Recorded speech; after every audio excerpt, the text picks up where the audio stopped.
All right. Dan, are you ready with the live stream? Just give me, yep, it's up and running now.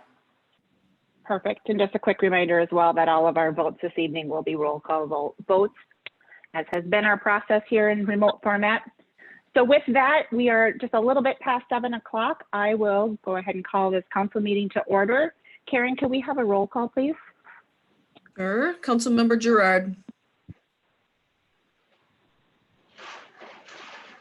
Councilmember Gerard, we're not hearing you. Councilmember Now Gerard, we can. here. Not too right, but here. Councilmember Husnick. Here. Councilmember Munson. Here. Councilmember Byström. Here. And Mayor Bain. Here. Our next agenda item is the Pledge of Allegiance. If you all want to turn off your cameras, and Dan's got a flag.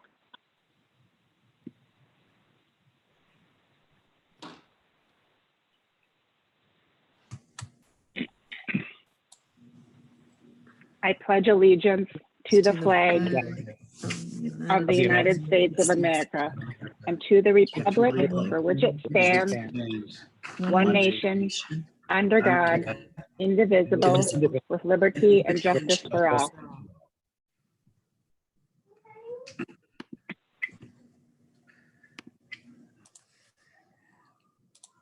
Council members, you have an agenda before you. I will entertain a motion to approve or any changes this evening. Mayor Bain, Councilmember Munson. so I was just going to make a motion, but I think Councilmember Byström has a question. I had a question about, I think there's an issue with item 6H, is that correct? If there's a staff recommendation that item 6H comes off, we can either take it off here or we could take it off as part of the consent agenda to table. If you'd like to make a motion to take that off now, we can do it. Either way, I just wanted to be sure it got done.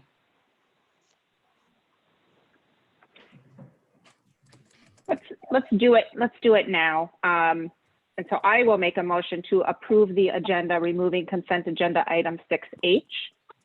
Is there a second? Second. I'll second. Motion and a second. Karen, can we have a roll call vote, please? Councilmember Gerard. Aye. Councilmember Husnick. Aye. Councilmember Munson. Aye. Councilmember Byström. Aye. Mayor Bain. Mayor Bain is aye. Motion or agenda is approved. Our next item is item 5, the open forum. Dan, is there any open forum submissions this evening? There is not any open forum submissions for tonight's meeting. Very good, thank you. And just a note for anybody who is watching, we are still taking public comment and still holding open forum.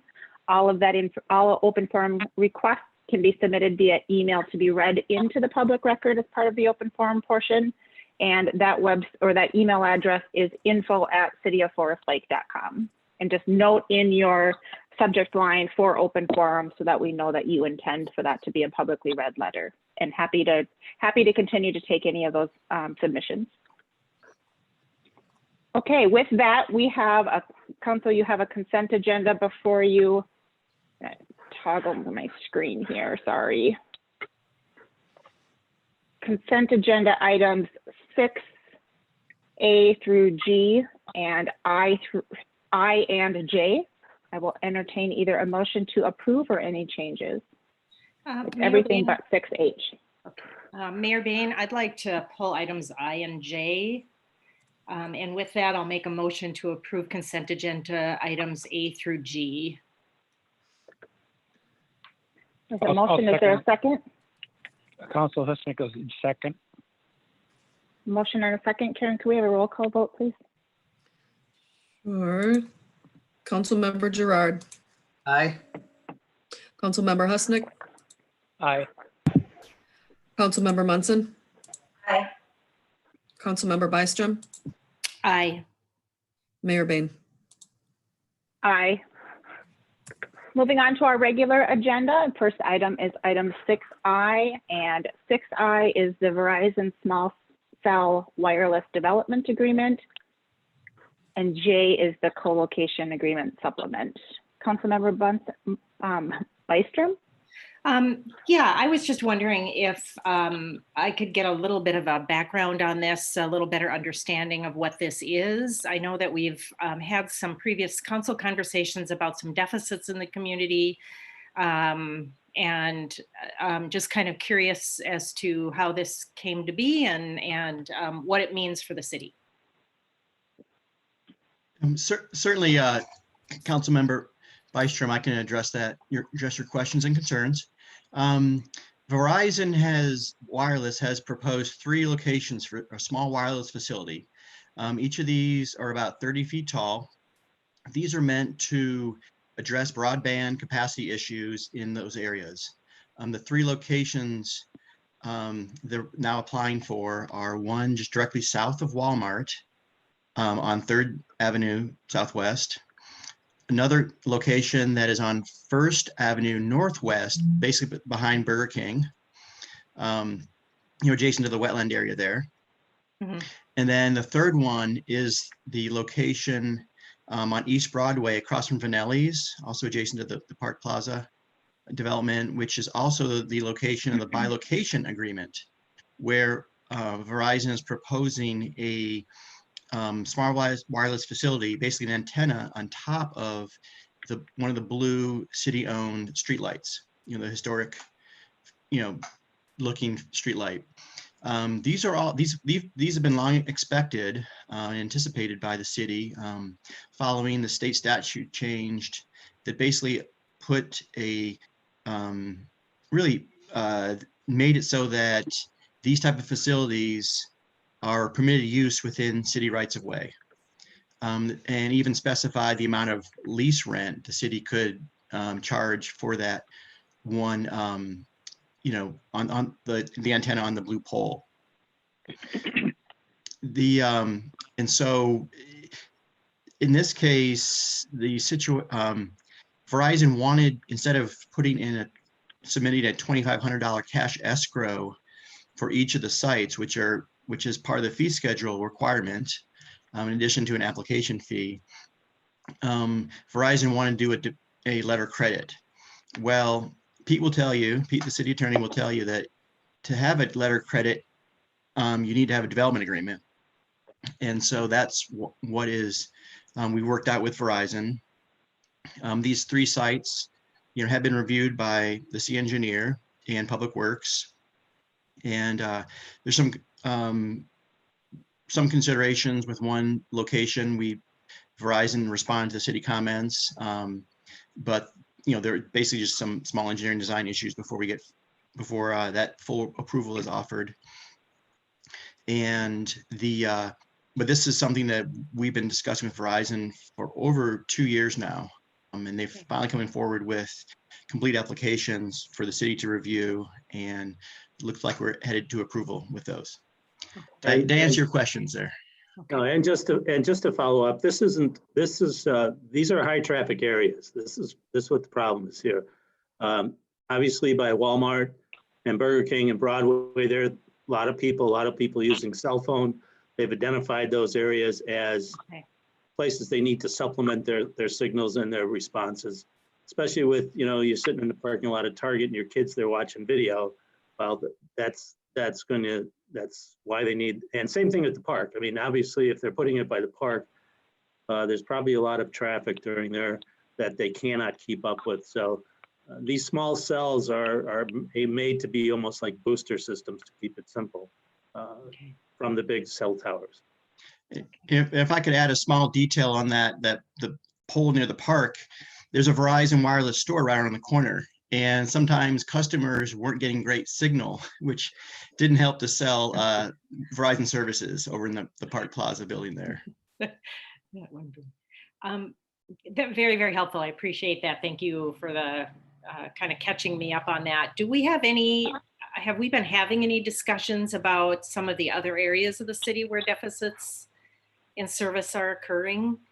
It's my understanding we've had discussions in the past, but since we're not the ones in business putting cell sites in, it's really up to whoever the vendor is, whether it's Midco or a Verizon or T-Mobile or whoever, to try to put that in. And until it's economically feasible for them, they're just not going to do it. So we either have to try to push them in that direction, or there has to be some grant money or some kind of help from the state or the feds to give them funds to fill those gaps. And you know, a lot of the money for cell sites and for broadband access go to the rural areas, but we're not rural enough now to qualify for that. Okay.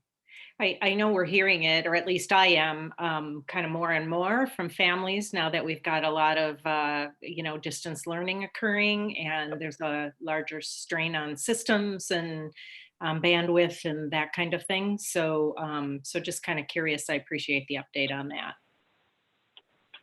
I would just like to chime in. I think these are important for overall service within the city, but because it's this particular solution is volume based and it's being driven by the carriers who are, making those investments, it's good for overall city access in those targeted areas, but I don't see this as being the solution for some of the gaps that we've got in broadband in other parts of the community Right. where it's more rural or just lesser served.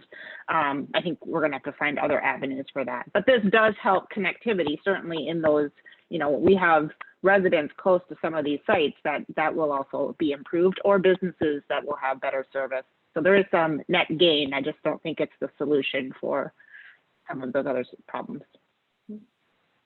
Mayor Bain? Councilmember Gerard. Just as an aside, and Donovan can probably speak to this better than me, this has been before the planning commission numerous times, the height of these structures, where they can go. They have extensively looked at it just to make sure that it would fit with what we want to do, because and Donovan, correct me if I'm wrong, they can pretty much put it in any right-of-way access that they want, as long as they want it.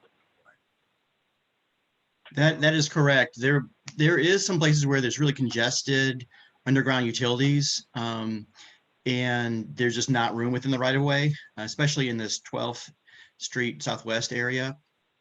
But as long as they keep below a certain height, certain cubic feet of antenna, it's a permitted use, similar to a single family home is a permitted use in a zoning district, and the city can say, okay, if setbacks here or there, height, but that's, there's not much legal guidance or legal framework around where they're allowed or not allowed. In these commercial areas, I'm saying. Residential is a different story. That's a conditional use permit required. Just piggyback on that, I know that this topic has consumed a lot of planning commission time and a lot of staff time, so kudos to getting it to this point. So, thank you. Mayor Bain, I'd make a motion to approve consent agenda items I and J. I'll second Councilman Gerard. Motion and a second. Karen, could we have a roll call, please?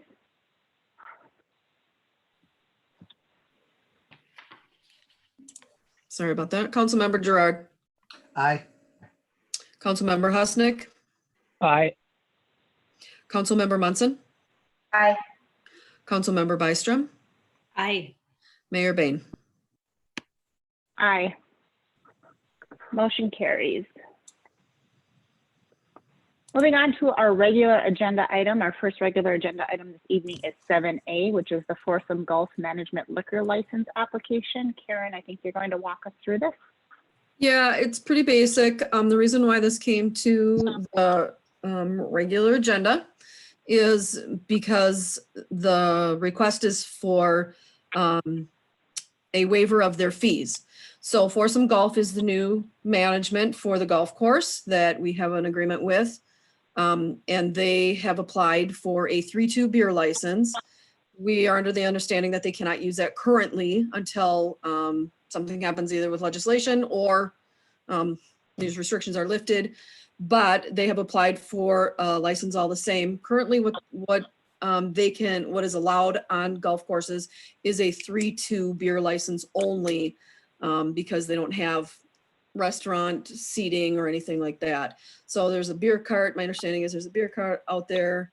And a pro golf shop. So that's what they're allowed basically is a 3-2 bear license. The fees for that is a $500 background check through the police department and then a $200 fee for the license. Because they have an agreement with us, because it's a city-owned golf course, because at some point ultimately this money would probably go back to them anyways. The request is to waive their fees of a total of $700.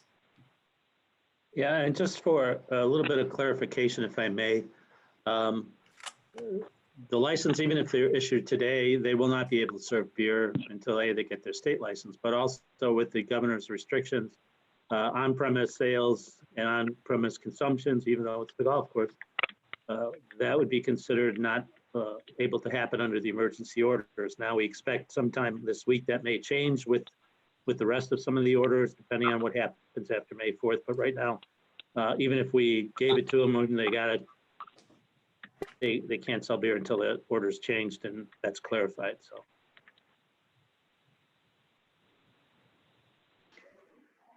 Any questions for staff? I had one question, or maybe just a point of clarification. This is for a 3-2 license, is that right? Correct. Yes. And in order for, Sorry. yeah, go ahead. I was just going to follow up is that before the COVID-19, we did have a bill both in the House and the Senate that would allow them to serve beer and wine. I wouldn't expect that to see the light of day until some other session, so. Yeah, it was just the point I wanted to make is that we are still pursuing and there's an active bill out there to get them full license, but unfortunately that does require legislative approval and I'm just not optimistic it's going to happen this session, but Right. important to note that we're still trying to do it. So Right. any Also, other, go ahead. No, I'm fine. No, okay. Mayor Bain, Sam Husnick, quite frankly, I think what they're asking for is reasonable in light of what's going on here with the COVID thing and all this other stuff. And who knows when they'll actually be able to use it and all that. And so I'm certainly in favor of going ahead, allowing them to do that. You know, to waive that fee for now. Excellent. Do I hear a motion in there, Councilmember Husnick? I'll make that a motion that we do approve their application for the, I guess it's the beer license or liquor license, waiving the fee for this summer at least. Mayor Bain, I'll second. There's a motion and a second. Any further discussion on this? I also just quick note. I've heard great things and appreciate that they have moved quickly and been able to get the course open. They were open the day that the governor opened the courses, and in recognition that we do have a guaranteed minimum to them at the end of the season. And so to me, it's just in our best interest that we also waive the liquor license, because ultimately we are, there is a minimum amount that the city is on the hook. So I also will support this evening. Any other comments or questions?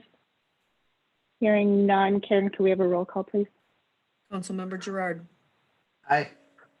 Councilmember Husnick, Aye. Councilmember Munson, Aye. Councilmember Byström, Aye. Mayor Bain. Aye. Motion approved. Moving on to our next agenda item this evening, Highway 97 and Goodview Avenue. Ryan, this has been a big project, a long time coming, so wanted to get it on our regular agenda so we could all get an update, and we'll turn it over to you. Mayor, City Council, Ryan Goodman here, talking about the agenda item, bid results and award recommendations for the Trunk Highway 97, Goodview Avenue and A Street improvements. Obviously, this has been a very long journey, and I'm finally relieved to get to this point. Ryan? Yep. We can't hear you. Can you hear me now? Yes. Perfect. better. Why don't you start over? Ryan Goodman, city engineer, talk about an agenda item, bid results, and award recommendations for the Trunk Highway 97 and Goodview Avenue A Street improvements. Like I previously said, this has been a very long journey. Finally relieved to get to this point, seeking federal approval and MnDOT approval for tonight's agenda item. Obviously not an easy thing. A lot of things that went into this project: planning, public outreach, property acquisition with the school and the church, and then having to let a separate contract go just to meet the March BAT deadline that's out there for, you know, federal funding requirements and all the other little things that are required. It'll be the first pedestrian facilities in the state of Minnesota on a trunk highway that will have rectangular rapid flashing beacon systems at the crossings. So that was another portion of the project that took a lot of review and comments and revisions from MnDOT's, and finally, you know, incorporated into the construction agreement that we've already executed. And then here tonight, you know, you just never know what you're going to get when all those things go into a project, but it's proud, you know, with the teamwork that was all put in and everybody involved, that the project came in under engineers' estimates. Our engineers' estimate was $3.35 million. Low bid was Forest Lake Contracting Incorporated with a bid of $3,104,036.77. Without talking all night about this project, which you could tell a lot of stories even already today, it's our recommendation to award the project to Forest Lake Contracting within the resolution 04/27/2001 in the amount of $3,104,036.77.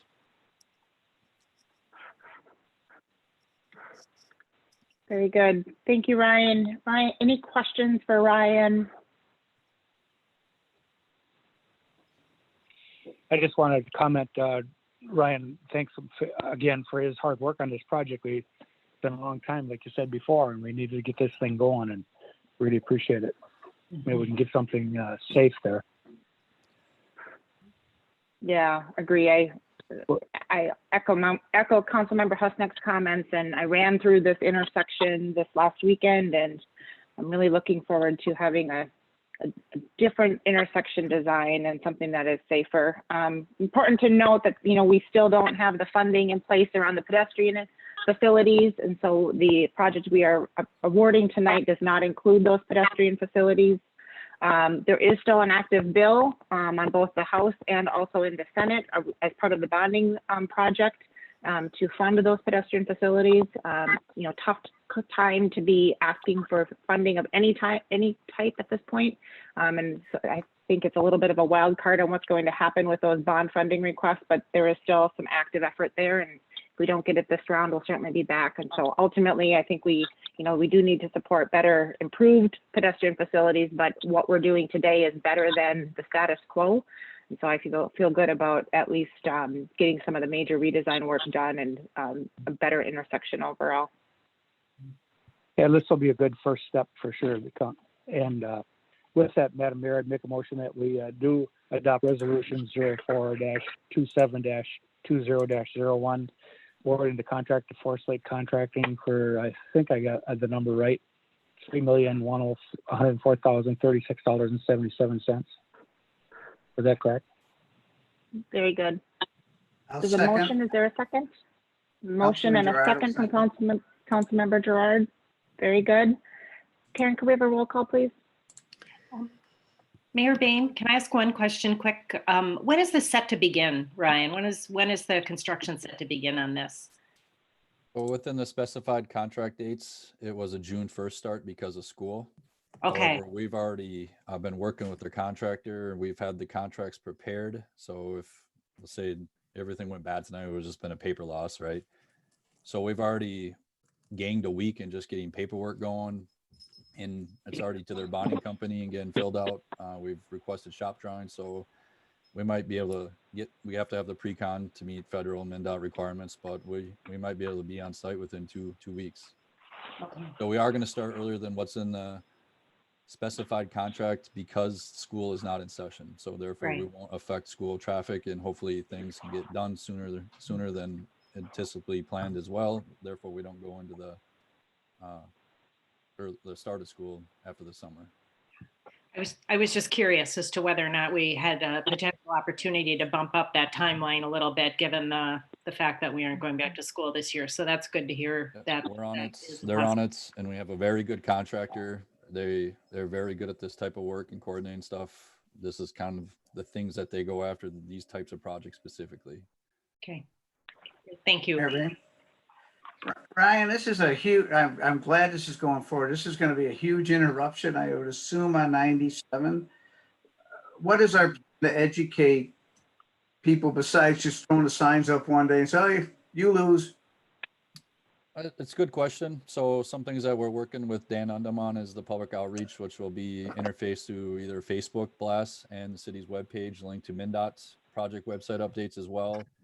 Just the proximity of the properties in there. We have contacts to disperse information through email or flyers as well. So there will be a combination of all that going on with the stuff on Facebook and the city's webpage that we're in the process of developing. Those will include weekly updates with MnDOT and federal requirements. You know, before just closing a road, we have to give advance warning on the variable message signs. So those will have to be out there, and they'll have, you know, this road will be closed, set dates, you know, so there's ample warning out there.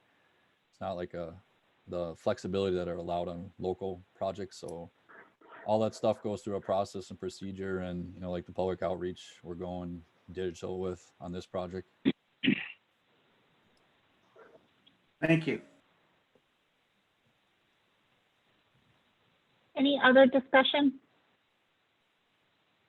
I guess just one more question for Ryan would be, what's the anticipated length of that project and time? The original completion date had everything early October, but that's like final everything. So we'll have a substantial completion date that's I should have looked that up, but that would have been in August. So we should be able to hit that if everything goes as well. So we want to be done and open to traffic prior to an open up. Now, if we run into Mother Nature, throw some stuff at us or some other stuff, you know, once you go into the depths of excavation you are on this project, because it does not just include the road work. We are relocating a sanitary sewer trunk line and a water main. So some of that work can go on though, you know, prior to the road having road closures and stuff like that. So there will be some accesses that will be loose, especially, you know, the connection southbound A Street to Highway 97, but there will be detours put in place and stuff like that. But that's going to also allow faster construction on 97 and a lot safer work zone than what we saw over at BP gas station when MnDOT did that turn lane and allowed full access turning movements. You know, that's another proactive thing that we were able to do in the city and the CIP planning with the streets was all the roads around this area are done and, you know, very well easily traveled. They're not obviously allowed for trucks. There's a separate truck detour that's well outside the limits of this project that'll take you around this intersection, other than the local construction traffic that'll be coming through here. So it's a lot of thought and planning and the staging and flagging of this project as well. Okay, thanks a lot, Ryan. It clears up a lot of it. So thank you. We have a motion and a second on the table. Any further discussion before we have a vote? Not seeing any. Karen, can we have a roll call, please? Councilmember Gerard, Aye. Councilmember Husnick, Aye. Councilmember Munson, Aye. Councilmember Byström, Aye. Mayor Bain. Aye. Motion approved. The next item on the agenda this evening is item 7C, which is the Common Bond Parkland Dedication Fee Reimbursement Request. Donovan, I think you're going to walk us through this. Yes, Mayor and council members, I'd like to present the request from Common Bond Communities, who's also represented in this call by Andy Hughes, for a 20% fee, Parkland dedication fee reimbursement. Now this project, if you recall, was the subject of a concept plan review for council several weeks ago. It's located just southeast of the Hardwood Creek Service Center and a little bit southwest of the Transit Center. You can see the parking lot there. And so this is the same plan that you saw several weeks ago. And this is the plan that the Planning Commission, I'm sorry, the Parks, Trails and Lakes Commission last Tuesday reviewed, and responding to the request from the developer for this 20% fee reimbursement, which is allowed by the zoning code. And it's meant to be an inclusionary housing provision, also supplemented by the ability for a developer to request a 20% reimbursement on building permit fees, city sewer and water availability charges, that's the city whack and sack, and building review fee charges. And so at the vote last Tuesday, the Parks, Lakes and Trails Commission had a split vote 3-3, and so it did not offer a recommendation of approval for this fee reimbursement.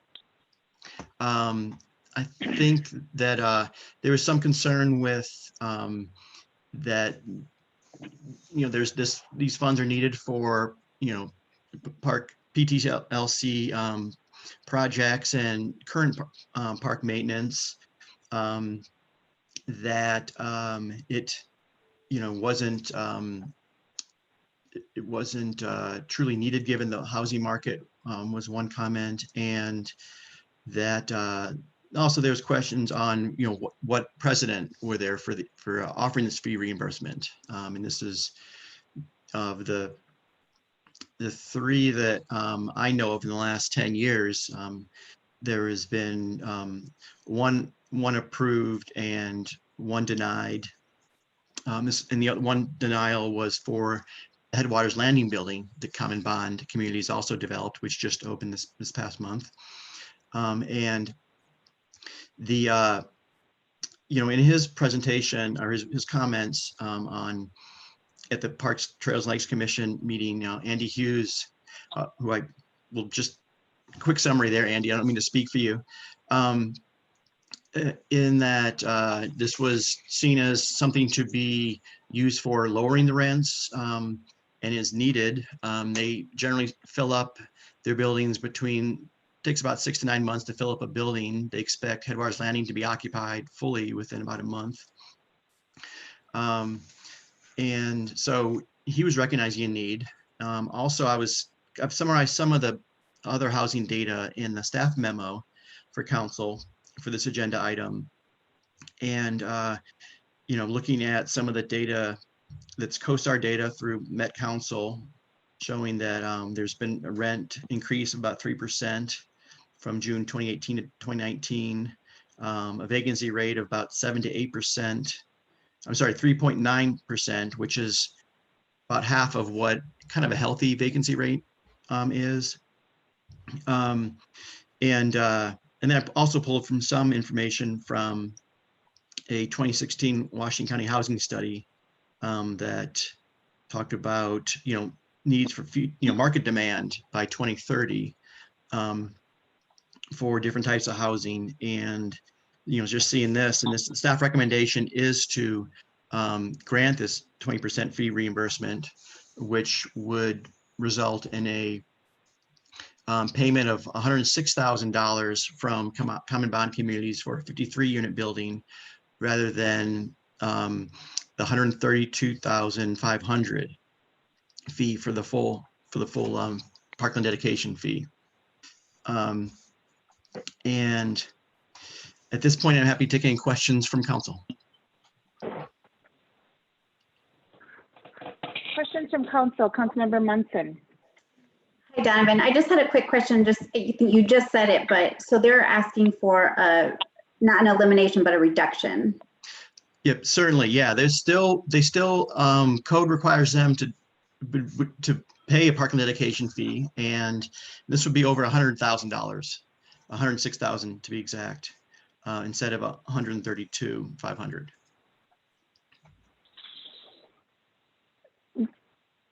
Donovan, I have a question, maybe this goes to the project team as well, and happy to entertain a response from either. There was a similar project that was done by this project team in, was it 2018? Is that when that was approved? And the similar request was denied. Is there anything that's substantial of material difference that should be pointed out from a policy decision on making this decision that council should consider in this project versus the last one? I think there's one straight structural difference that I think is significant regarding and perhaps if I'm wrong, someone correct me. I don't see Jamie on the call, but believe that the Headwaters park dedication debt, Fenway Fields, has been retired. And that was a big driver of the need for cash, accepting the fee in lieu of land dedication for several years, as well as I think a different policy approach by previous council. But I'm told that debt has been retired, and so the need for the funds to close that debt are no longer there. Councilmember Byström? I think I was at the Parks, Lakes and Trails Commission meeting, and some of the argument there was around some uncertainty with the Castlewood project, for example, that we've taken on, and some other larger projects that are kind of in the queue. Belts Park being one of them, and needing to generate as much revenue as possible in order to be able to cover some of those, costs that are on the horizon, and to potentially plan for some uncertainties, both where Fenway Fields are concerned and where the Castlewood Golf Course is concerned. So I think those were the pretty major con items on the list of the folks that really weren't in support of the reduction. Thank you. Other questions, comments? Yeah, Mayor Bain, Council Husnick. I did talk to one of the people on the park board, and they were very adamant about the fact that, to not move ahead with this reduction. Because it really kind of sets a precedent. That was one of the problems, but still, the most pressure on our system, our park system, and our playgrounds and so forth and so on are going to come from high density housing. And so it sounds to me like it'd be pretty plain. And so personally, after looking at this thing and thinking about it for quite some time, that I wouldn't be able to support the reduction in the park fees. I just don't think it's fair in this particular situation. So that's the only comment I want to make on it. I guess I'll chime in here and kind of echo some of the concerns Councilmember Husnick just mentioned, and it lines up a little bit with Councilmember Byström's comments on what was made from the Parks, Lakes and Trails Commission. Certainly this is an important project, and we as a council supported a tremendous amount of support for the project overall in our last meeting in the approval or in the discussion of the concept design. It wasn't an approval, I should be clear. But when it comes to funding parks and trails, we have one source of revenue, and it is this. And for everything that we deny, it's a missed opportunity to fund that source of revenue. And that's from a policy perspective. We currently, certainly council could make a decision in the future to fund those items and those purchases with some general fund support. However, I am concerned with current economic environment that is not going to be a hurdle we're going to be able to tackle this year or in the foreseeable future. And so essentially we are limiting ourselves in making that fee reduction. And so if it wasn't a good time to do it in 2018 for all of the reasons that were expressed then, I kind of doubled down on that position now just because we're in an even tougher economic situation now. And this is multifamily housing that does have a need for parks and recreation, and those things are important. and we need to continue to deliver. So I appreciate the conversation that Parks, Lakes, and Trails had on this, and I also got a summary of that conversation. A lot of great points made, but I would struggle to support a reduction at this time.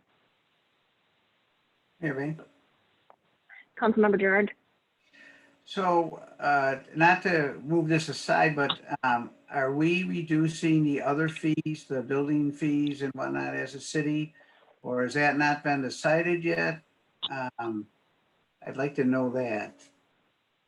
So that I Good believe I'm sorry, Councilmember Yeah, go Gerard. ahead. If I could jump in here. The building review fee, the sewer and water availability charge, and the SAC charge is determined by Met Council, deep into the building design and building permit application review phase. So those fees are not part of this request, and they're really not known. They are substantial for a building of this size, and since the fee schedule was changed recently to actually capture some more of the financial impact on the city from higher density residential. So, but this is simply this request is simply for the park dedication fee reimbursement. Yeah, just a clarification, those fees were raised to support the water or sewer infrastructures and not park infrastructures. Correct. That is correct. So Mayor Bain, my comment would be, these projects they're with like Common Bond and other lower income properties that they're really hard to construct because they're cost a lot more than they can get for rent. So I think there's a little pain by all that is my opinion. And in this case, I hate to do it to the park board because I know they're strapped, but I would be in favor of reducing the fees. Good perspective. Other comments, Councilmember Byström? Yeah, boy, this has been a tough one for me because I know Common Bond does great work. I tend to really support nonprofits, and I understand the benefit of in-kind contributions on the part of the city. For example, they may be able to leverage that for some additional funding, that kind of thing. Which may in turn come back and benefit the community or the facility in some way, shape, or form as well. My piece, as I'm just thinking about this, and again, this one is a little tough. It tugs at my heartstrings a little bit, but for me, I think it's coming down to some of the financial uncertainties. Not only Parks, Trails, and Lakes Commission is maybe realizing. And some of the added expenses they may be realizing this year, but just the financial uncertainties for us in this economic downturn and just not clearly understanding, what that's going to mean for us over the long term. And so I guess in my opinion, I have to just kind of take the conservative route here and say, this time out, maybe a few months from now, I might be able to revisit this, but the vote's tonight and I'm just feeling like I'm not in a position to be able to support the reduction.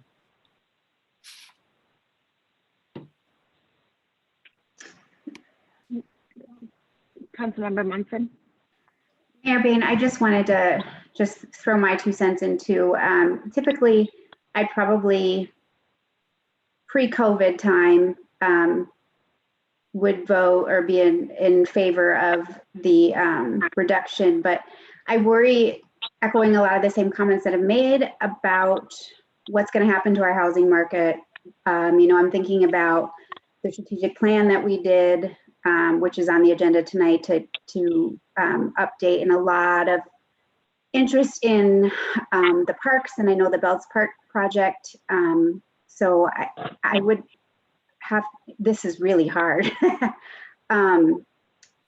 not support it tonight. I have to chime in because I'm hearing and I appreciate that part of the conversation from Parks, Lakes and Trails was around the additional expenses that the city might be considering as part of the golf course. But I have to make a point that I don't want this to be about golf and affordable housing and which wins. In my mind, I'm taking this perspective, kind of golf aside. I've been pushing for golf to be as self-sustaining as possible in the long term. And I think we have some short-term challenges to that, but long-term, we need to find a self-sustaining model for golf. And so I don't want there to be a perspective that we are doing this, detriment to affordable housing in favor of golf. To me, it's more of the broader parks system and just recognition that we have a lot of need in that broader parks system. That's driving as much my decision. And timing wise, yes, there's a short-term conversation around golf, but it is connectivity of trails as well as golf too. So I just want that to be clear. And I hadn't thought about those points until I'm kind of connecting the dots here in the conversation. Councilmember Byström. And I don't get the sense that was the perspective on either or. Okay. I think they were just trying to consider the big picture and be responsible in terms of some of those financial uncertainties. Absolutely. And maybe a different day there would have been different considerations. Just not knowing what the future's going to bring, and a lot of products or projects, kind of in the queue for them as well. And it wasn't just the golf course, it was uncertainties with expenditures with FLA, for example, and maybe potentially no revenue coming in there either, so I think it was a much bigger picture than golf versus a reduction in fees. I just really need to, I really need to dig my heels in on that one. Okay, no, good. I just wanted to be clear, it wasn't any. Yeah. Any other questions or comments? We have a request and a recommendation from staff on the table. Councilmember Husnick. Excuse me. If you're looking for a motion, Mayor Ban, I would make a motion that we deny the request for the reduction in the fees, for the park fees. There's a motion to deny. Is there a second? I just got to ask a quick question. Is said discussion, is it discussion only, or can we actually vote on this? Thank you for clarifying. Donovan, are you looking for a vote tonight? No, this is a regular agenda item that needs to be voted on. Okay, because it's under section 8, which is said discussion. I just wanted to clarify that. So my motion stands then, okay? There's a motion to deny. Is there a second to that motion? Oh, excuse me. I was on the wrong line. We're back to the common bond. My motion stands. It had nothing to do with discussion. Sorry about that. I was looking at the wrong thing. So we're good. No worries. There's a motion. Is there a second? I'll second the motion. Any further discussion? Karen, can we have a roll call, please? I'm sorry, I didn't get the second. Is that you, Mayor? Me, correct. Okay. Councilmember Gerard, No. Councilmember Husnick, Aye. Councilmember Munson, Aye. Councilmember Byström, Aye. Mayor Bain. Aye. And the motion to deny carries. Thank you, everybody. Moving on, that wraps up the end of our action items for this evening. We're moving into a discussion only portion of the agenda. And Jamie, I believe you're going to give us an update on Parks, Lakes, and, or I'm sorry, give us an update on Parks, Lakes, and Trails related to arts in the park. Yes, good evening, Mayor and council members. I'm here tonight for just a brief discussion on Arts in the Park for this upcoming season. So before I turn it over to council, just want to provide a few comments and notes for you here tonight. Last Tuesday, the Trails and Lakes Commission discussed this Arts in the Park for 2020, whether or not we can move forward with our season in light of all of the ever-changing situation with COVID-19. So at the meeting last Tuesday, I did recommend that we postpone for the month of June and wait for some further updates from the state level. The Parks Commission did table that item last Tuesday and did wanted to more information from the state, and they did request some information and direction from City Council. So that's why we're here tonight. Since our meeting last Tuesday, Governor Waltz did provide an update last Thursday, and I don't know if you've seen that, but he shared some different techniques in opening up the state again. He provided some dials that he'll slowly start turning to different elements as he sees necessary. So there is a social distance or a social gatherings dial, which is currently set at the stay-at-home order. Sporting venues and concerts are the last on the dial, and he did speak a little bit of that.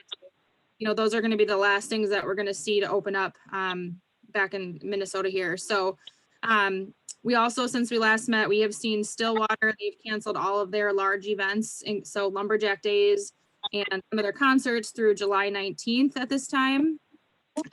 We've seen a variety. We've seen some communities are waiting to decide. Some communities are making that decision now based on when contract deadlines are approaching, some of the sponsorship or financial elements that they may be up against. So it's really, there's really no right or wrong way about this. It's really just up to each city and how you want to move forward and navigate this. So I just want to make one other point of clarification. Our Arts in the Park event, it has the concert series with food trucks, arts and crafts vendors, and we also have a farmer's market as part of that.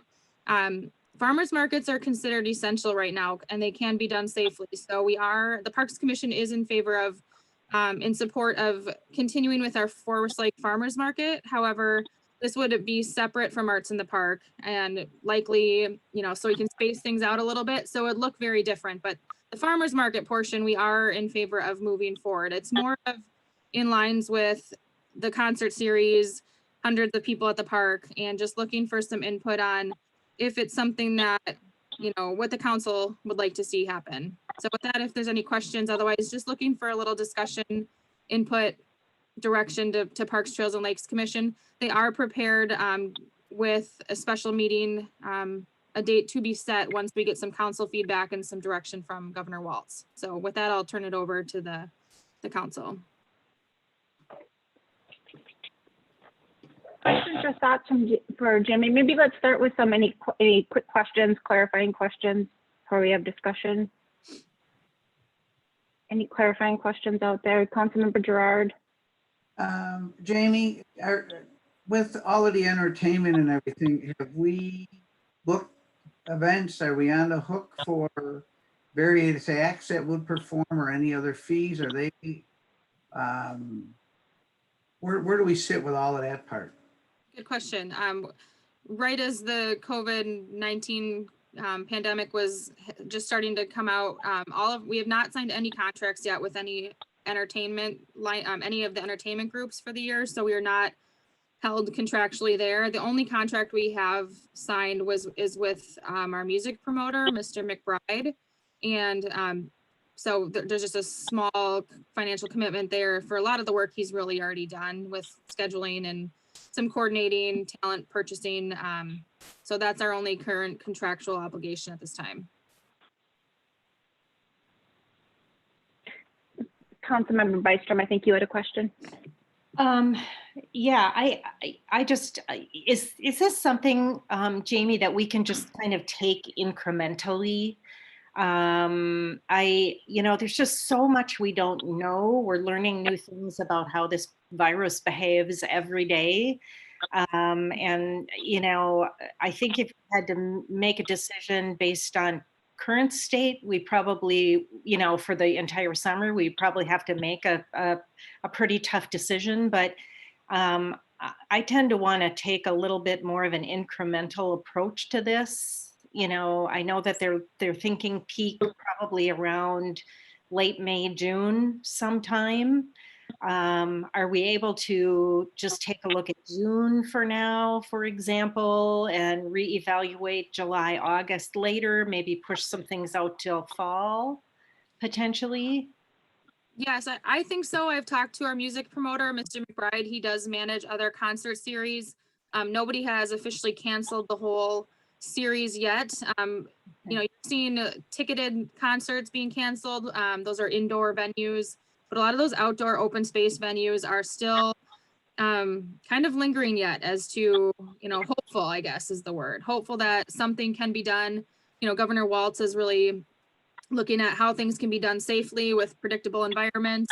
I think there's, you know, other communities across the country are all figuring out how can we still put these, you know, fun community events together, maybe midsummer, late, you know, or in the fall. So what he's seen so far is that June has really been, the June schedule has been moved to September. So other communities are booking out September instead of June, kind of keeping that hope alive that maybe July could work for, you know, if it's allowed at the state level, and if there's a way to take some time to figure out how can we do this safely with social distancing requirements and everything else in place.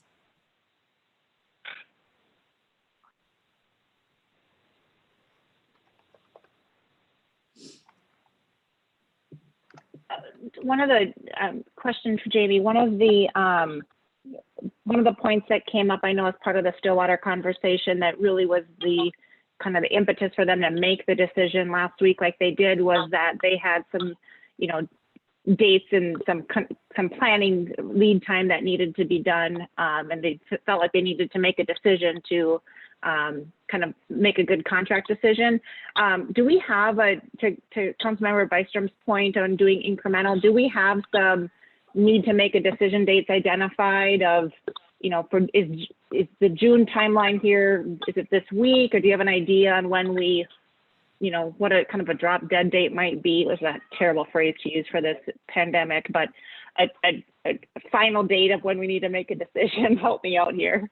Yeah, no, that's a good question. And I think it's difficult to answer because things are changing daily. And so I think it's really going to come down to, I've put everything on hold in light of this, just to kind of wait and see with what direction we need to go. I'm prepared this week to continue talking with our music promoter, Mr. McBride. He seems optimistic that we could still get, you know, venues lined up. Some things may have changed over the course of the last month if somebody's deciding not to participate or not. It would, I think, require a quick contract update with our entertainment musical acts so that we have some language in there to protect us if there is no arts in the park. So I don't think there's a drop dead deadline, but I think we're kind of reaching that point where we should probably make a decision soon here on at least the month of June. The biggest thing I think is, you know, you have the entertainment piece, but then you have all of the vendors that participate in the event. And I think that's logistically the more challenging piece to this. You know, are they able to participate and they pay a vendor fee? And is it going to be the full month or, you know, the whole season, or are they just going to get 2 months of that? And there's a lot of uncertainty there. So I don't know what level of vendor participation we're going to get. So I would say I would like to, you know, within the next week or so, it'd be helpful to at least make a decision on the month of June so we can start moving forward with our plans. So Mayor Bain, just a point of clarification, Jamie. So you're looking tonight, are you looking for us, I mean, I know we're not voting, but just to give you some guidance on putting June on hold, or the whole thing? Because I will tell you right now, I think we have to put June on hold. I don't think we need to cancel all of it at this point. I think we can take a wait and see approach. But I'm working on this every day in my day job, and I just don't see how we can do it for June. I think that's definitely helpful. I think there was some hesitation from the Parks Commission to postpone the month of June, thinking that it might be a little early. So I think, you know, that statement tonight is very helpful to guide them in how we move forward. Councilmember Bystrom. I would echo Councilmember Munson's recommendation that we postpone the month of June. If we can bump it out to the fall, that'd be great. Just keep hoping that as we increase testing and better understand transmission, you know, we'll be able to implement best practices that will allow us to get, you know, to get this done, you know, later on in the summer. But just I'm immersed in it as well. And when I see the projected timelines, I just don't think June is feasible at all.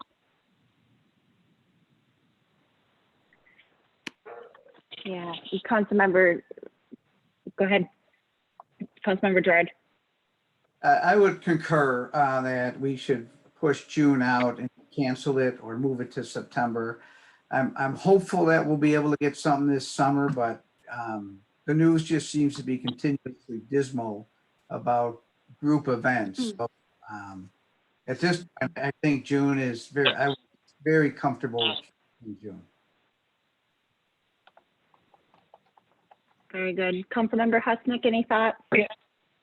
You know what, I really have to agree with what I'm hearing so far on this. You know, all the news is every day it's never good news. And I don't see anything happening in June that we could, you know, that would clear this up. And I think pushing it out is the right decision.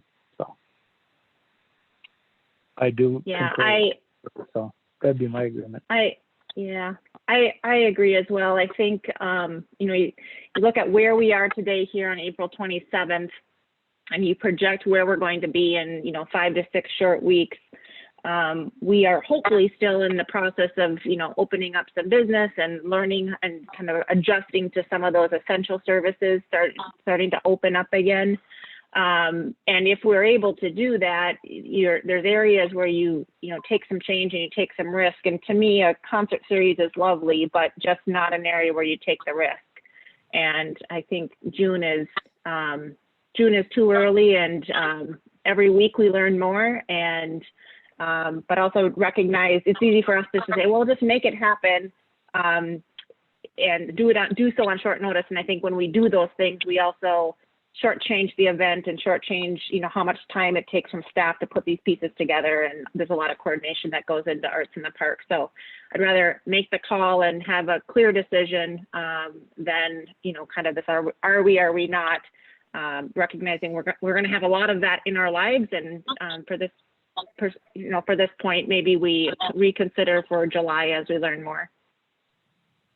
Perfect. Well, I appreciate the feedback. I would expect to connect with the Parks, Trails, and Lakes Commission soon, and we'll kind of, you know, I'll share your information, and I'm sure you'll hear more on this as we continue to navigate this and see what happens.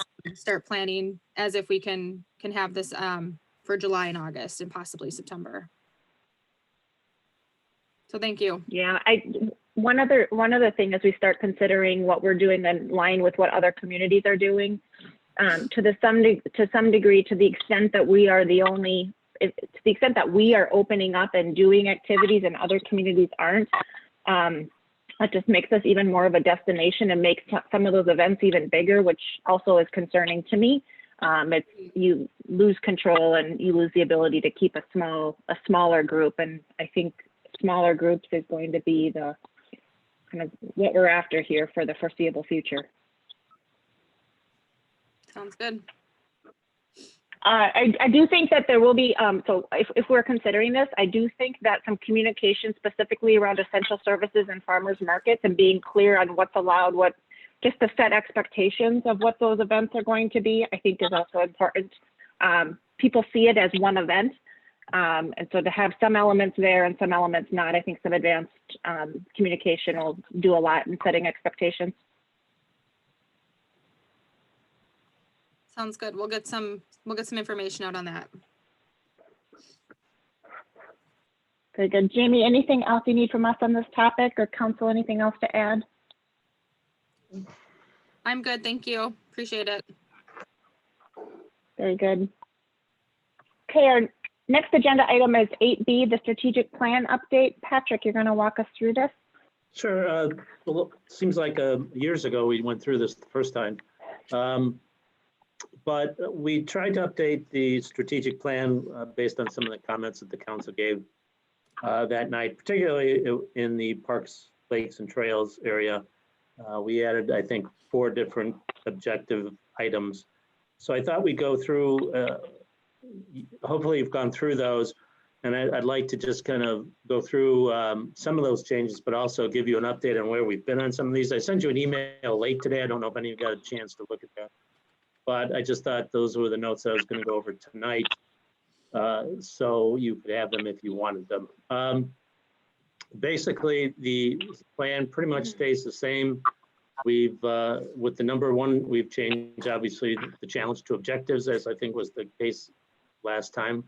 And that really has to do with developing a capital improvement 10-year plan, financial plan, and giving us an idea of where we're going to go with that, how we're going to go forward with our streets, with our water, with our sewer, and eventually where the parks are, since parks were such a big comment tonight. Eventually we have to include some infrastructure improvements, additions to parkland, and then figure out how to fund it. I think that's one of the big missing pieces that we have. And to be honest with you, I don't think impact fees are going to cover all of that in the long run anyways. So we'll have to have a strategy for that as well. What we've done so far on this, and again, we will include this when we do our quarterly updates and the financials, but I thought I'd give it to you now. We have met with Ellers over the phone to talk about what they would need to have to put a plan together, or at least to begin to start a plan, and what kind of information they were looking for. The council approved a fee for Ellers to do this, and they have started on this. So we've provided them already with some capital plan, capital equipment information regarding the general fund needs, water, sewer, streets.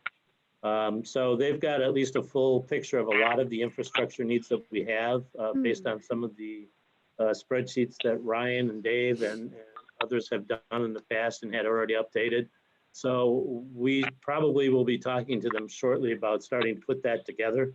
So that is on the move already, which I think is a good thing. We hope to get that done by the end of the year. Again, depending on how fast they can go, we'll see how that turns out. With the parks, lakes and trails, like I said, we expanded that to improve, to add our, do an inventory review, rating of our infrastructure. We've added a review of staffing. I think that's one of the things we have to look at, and it'll come up again in communications, is staffing on both of those areas. Part of the problem we've had with the staffing is we weren't sure where the Castlewood was going to go. So when we get to communications in this, we were going to split that between the two, some recreation duties, some communication duties. But there was a point in time this spring we thought we were going to have to run a golf course ourselves.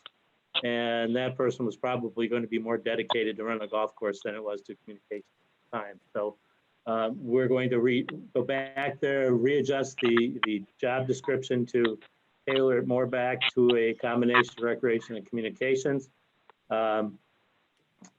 We haven't gotten too far in most of these at all yet. Some of these dates are pretty long out, but Jamie and myself, and mostly we've been involved in the Castlewood Golf Course and the FLA that has been taking most of the FLA agreement, which has been taking most of the attention. But we will concentrate back on that now that most of that's settled down, and we might have June with no events, so we might have some time to start to pick up on some of those duties. Community outreach, again, it goes back to what I just said about we need to revisit this. We will start to try to, like I said, we'll redo the job description again to emphasize back more on the communications, and we'll get that advertised. We don't know how many people are applying for jobs right now or how many not. I think there might be a lot of people right now out there looking for a job, so maybe we'll have a good candidate there. Again, this has suffered somewhat from the Castlewood Golf Course, from FLA, because like I said earlier, we were thinking that person was going to have to be a golf specialist instead of a communication specialist. So we'll get back to that shortly. And then finally, where we've made the most progress, and most of that's through the EDA and Dan, is the downtown and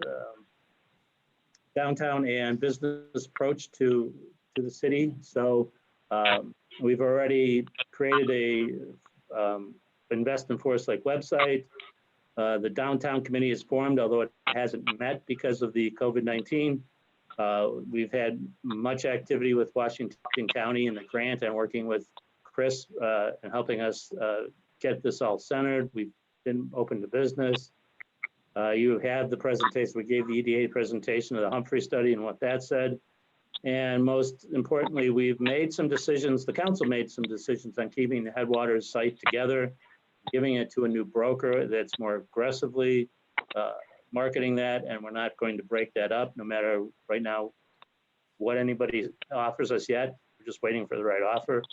Again, I think everything seems to be a little bit on hold on that as we go through that. So that's a real quick update. I don't want to take too much time. If you have more comments of what you want to see added to this or changed, I'll be happy to take more notes and revise that and bring it back to you.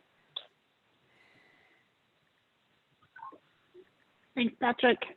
Council members, comments, thoughts, questions? Councilmember Brightstrom. Just a question, Administrator Casey, on the provide a clear vision for City of Forest Lake Parks, Trails, Recreation System, and Facilities item. Is there a reason why we aren't calling out lakes there too? It's probably just a wordsmithing at that point. Okay. It should be lakes. Let me just get back to that one. Okay. I just thought in alignment with our commission. Yeah, no, lakes definitely should be in there. Okay. Councilmember Gerard.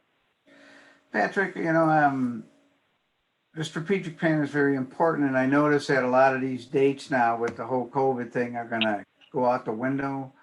Do you see a reset on some of these dates, maybe in the early fall, to kind of get a little more realistic when we think we'll be able to execute some of these? Yeah, I definitely think there'll be some reset on this. I'm hoping that, I think objective 4 with the downtown and the business community is well on its way. And I'm hoping that the objective number 1, which is the strategic 10-year plan, is on the way. But until we figure out where we're going to end up here, there'll be a reset. I'm not going to try to delay it as long as, I try to get it done as soon as possible.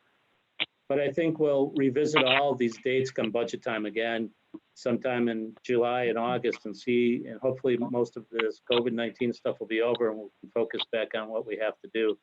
One of the important parts of this plan is particularly in the parks, lakes, and trail is to begin to engage the Park and Lakes and Trails Commission more actively in this, and have them more become a backer or a champion of parks, lakes, and trails, and really walk them through what kind of vision they're looking for. Because I think we're not critical. I just don't think there's a vision out there coming out of the parks, lakes, and trails. I think they think about it, but I don't think we've got our hands around what really anybody wants. So there'll be, I'm a little long-winded, but there'll be a reset on some of these things, yes. I'll piggyback on your comment just specific around parks, lakes, and trails. I also think that they haven't been given the runway to do that. And I think that they would welcome that opportunity to, kind of have a kind of reset the deck a bit. They've been working on some very large projects for a period of time, but I think the opportunity to reset the deck and revision what some of that is, what they'd like to see, I think it's well timed. I would imagine they would welcome that opportunity. Councilmember Byström. I would echo that. I think they certainly have the skill set to do it. And it would be, I think, that bigger visionary project would be a great, I think if it landed there, they do an outstanding job with it. Yeah, I agree. I don't know if they've, I don't know how to have had that permission before. Maybe that's not the right word, but I think with the council saying, okay, do it, or at least our discussion tonight saying, yeah, you should be the ones that are the advocates for the parks. What's your vision? And then putting that vision together and presenting it somewhere in the future. Yeah. I think also us coming to the table with that 10-year plan in mind that's always been one of the missing links. And so if we are committed to help connect the dots there between plan, vision, financial support, then we can, have a solid plan that everyone's able to kind of wrap their arms around. And so yeah, and one thing that's also a key input that's been missing. And one thing that the Parks, Lakes and Trails objectives take into account is that we may have to present the council with the 10-year plan that doesn't have the parks and trails yet. That's going to have to be probably a later piece because I think we need to do some needs assessments and then some planning because that's a few years in itself is to get a needs assessment and then an inventory and get that all together and then merge that into the 10-year plan. If the 10-year plan is done well, we can reserve a spot for the parks, lakes and trails, how we do that. And that's something that we'll have to speak with Ellers about is how we integrate that once that's ready. But that's going to be later than the financial kind of regular infrastructure of streets and roads and lights and whatever else.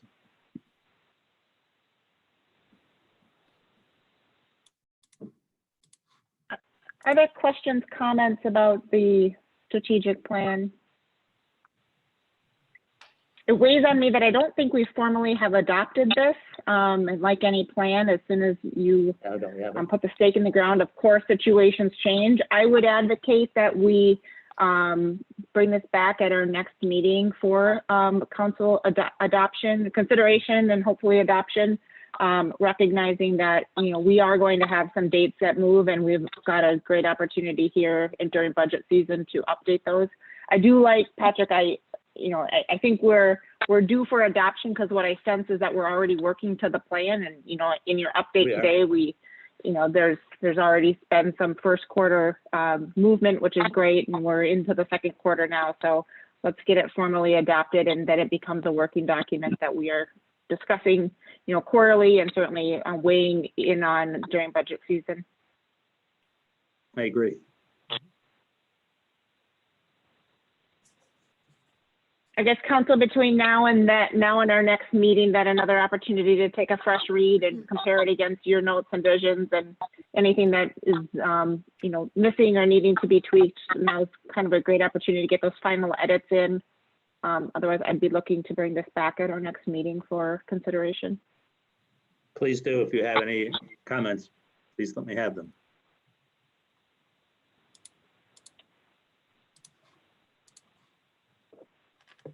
Anything else related to the plan tonight?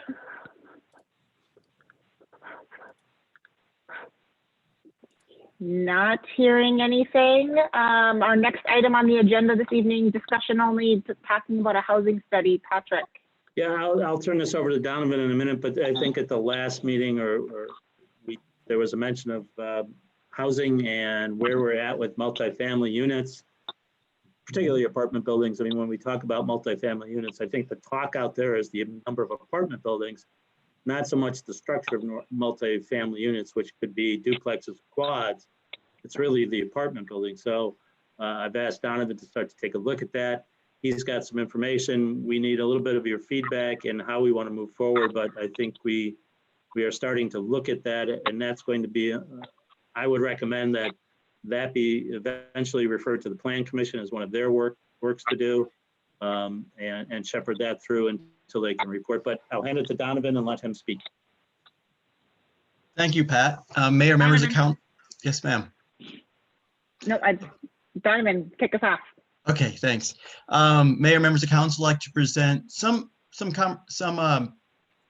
things that I've pulled together from the comp plan regarding the housing stock. And this is meant to just provide kind of a basis of information on what we now look at when we say housing in Forest Lake, and also kind of, you know, confirm some of the things. For instance, there's the perception that there have been, you know, a disproportionate number of multiple family units built recently in comparison to single family. And basically, it's almost a complete reversal from what we have with our current housing stock. I noted this in that common bond staff memo that, you know, over the last 4 years, basically, there were, of all the approved building permits, you know, 76% of the units were for multiple family versus something in the low 20% for single family, with the remainders with some quads were built.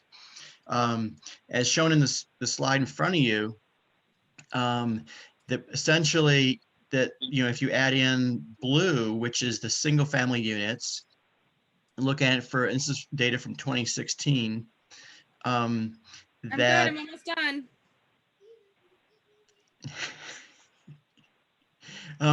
basically the 79% of the units were single family and 17 were multiple family.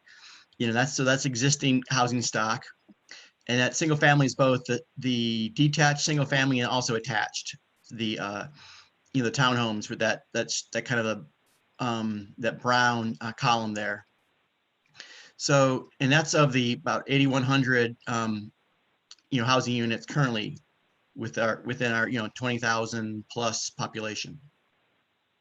The a big piece of what the you're looking at just housing in the city is what can residents afford, and this is something that's, you know, I don't mean this as a provide information here, and I know that the, you know, there's a council vote tonight regarding affordable housing. I'm not trying to be dismissive of that, but they're looking at the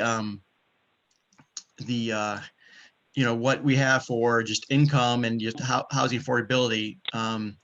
You know, there's need for affordable units within the city, and looking at just over the last, you know, since basically 30 years, that the median household income has not increased within the city, and basically this, you know, 1990 green column, you know, if kept with inflation, it would be basically double, you know, for non-adjusted dollars in 2020. And that, you know, the Forest Lake has one of the lowest household income, you know, median household incomes in Washington County. The then for the future, we're looking at, you know, approximately about 50% more households by 2040. You know, again, this is from the comp plan, and this is at the same time that we're seeing that average household size is decreasing. People have fewer children.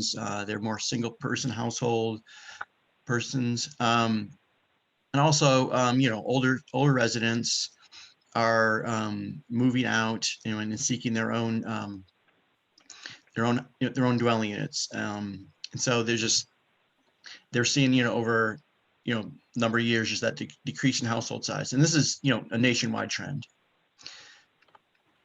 And then in 2017, there's a city community survey. And so residents were asked, you know, where do you see a housing gap?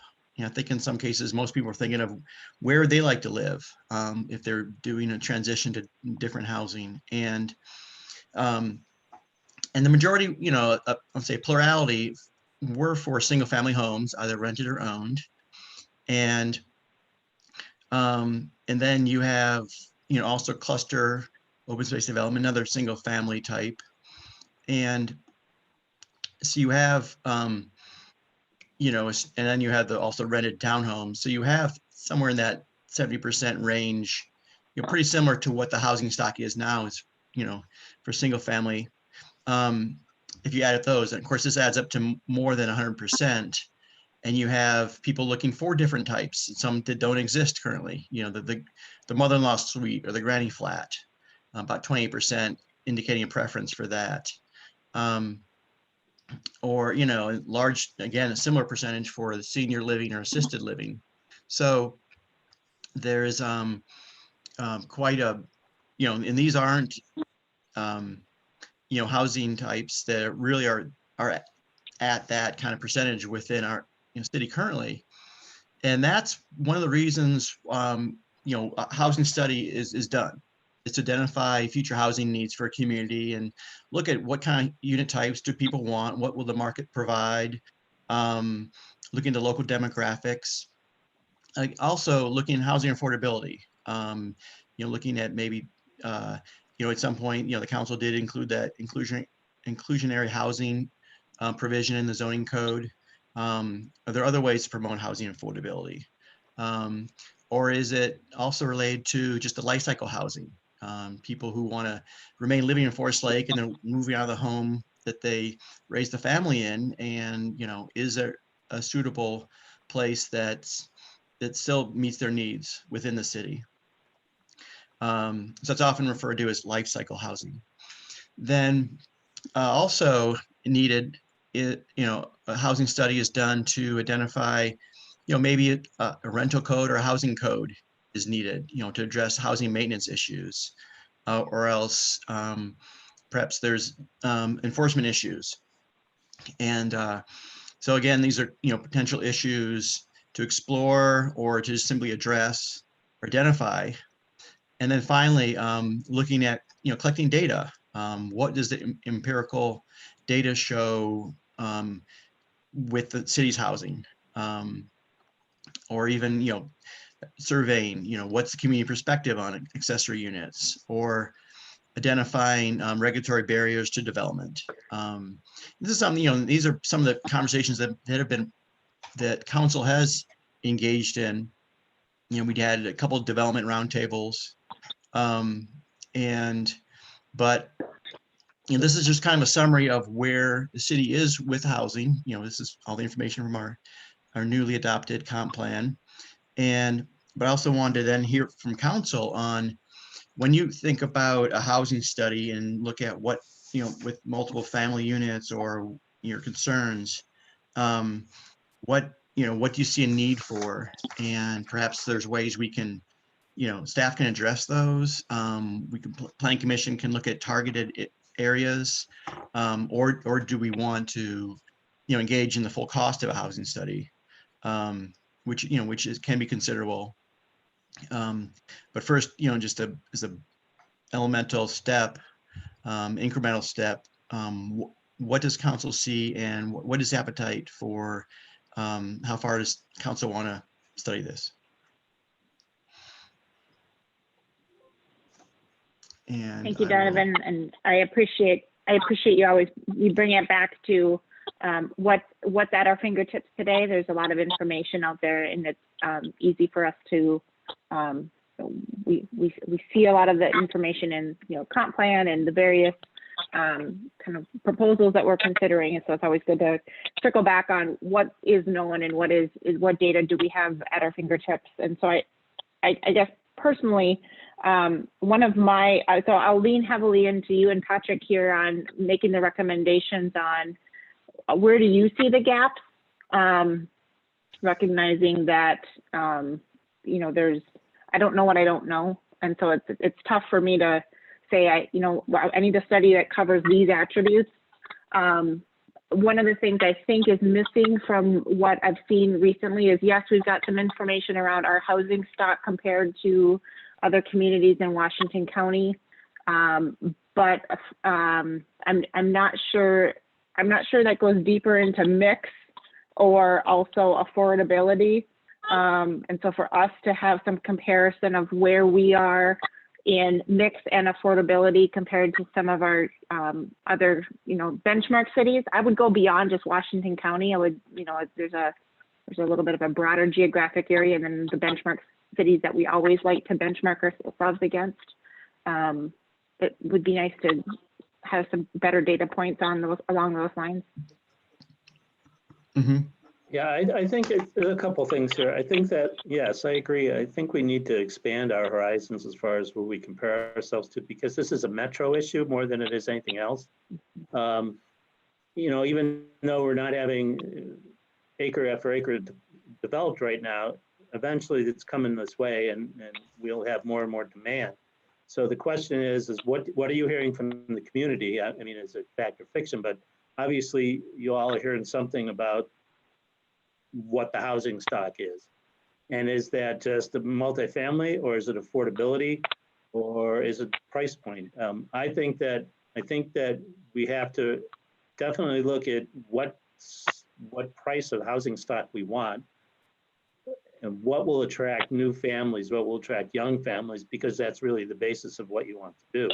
And then how much of that you want, and how much multifamily do you want, whether it's multifamily can be, obviously, as you know, can be senior housing developments, it can be apartment buildings, it can be townhomes, and all of that. So I really think that we have to sit down and Donovan and I will, but I think what we're asking for is what have you heard? What are the concerns that we need to address? Because you are hearing things, obviously, if it was mentioned at the council meeting, you are hearing things that we're not hearing. So that's what we need to know, at least to start. I hear frequently, another apartment building, how can we possibly be supporting all of these apartment buildings? And what happens when the rental market turns? That's a common theme. But I will caveat that by saying those are perceptions that many times are not rooted in fact, and that's why I hear it and I appreciate that that's a community perception, but I'm not convinced that that's necessarily the case. And so I'm looking for more data points to help with that. Councilmember Byström? And I would agree with that. I mean, it's perception versus reality and potentially correcting misperceptions around that. But that is the perception of, in my opinion, at least with my constituency, a large percentage of them. I think the other piece that I hear often is affordable senior housing, affordable single level slab on grade, detached townhome type units. And I know we're starting to see a little bit more of that pop up, which is great, great news, but I hear that a lot as well. People don't want to go into debt or take on additional debt downsizing. They would love to be able to somehow make a shift from their existing single family home to something smaller, without having to take out an additional mortgage. So I think those are the two areas, I hear a lot, and it's not ever one of those kind of not in my backyard arguments or, increased crime or, some of those misperceptions that come along with those multi-unit housing